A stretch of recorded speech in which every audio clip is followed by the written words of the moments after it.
Pierluigi Collina is arguably the most famous referee of all time. But how did he get so famous?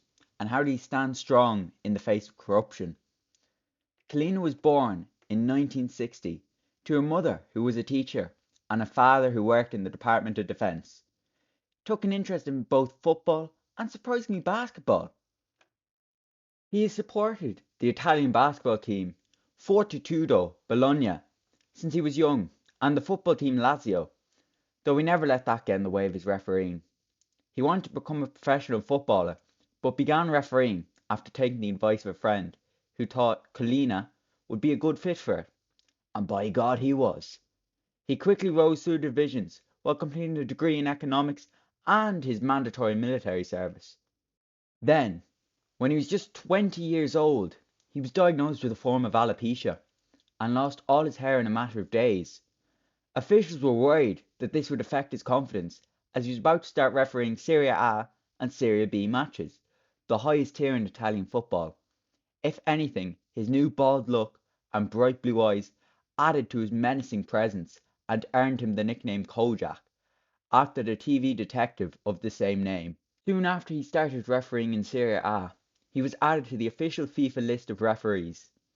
This meant he officiated in the 1996 Olympics, where he refereed the final, and in the 1998 World Cup.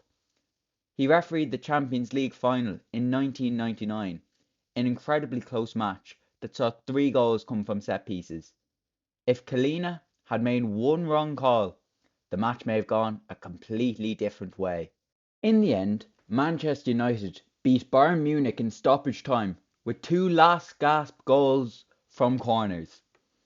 After the Champions League, Collina refereed in the 2002 World Cup, where he also refereed the final.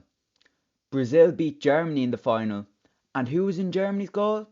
Oliver Kahn, the same man who lost in the 1999 Champions League final. When asked about Collina, Kahn said, "He doesn't bring us luck, does he?" He officiated the Euros in 2004 as well. When he returned to Italy, he had passed the max age to be a referee in Serie A, but the Italian Football Association raised the max age by a year to allow Collina to continue to referee.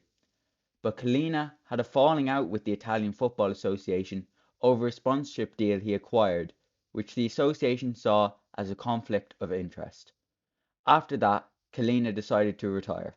When it came out that Luciano Moggi had been bribing referees, it was revealed through phone calls that Collina had never accepted a single bribe, regardless of the amount. This shows what an honest and hard-working man Collina was, and it's a great example of how to referee in any sport.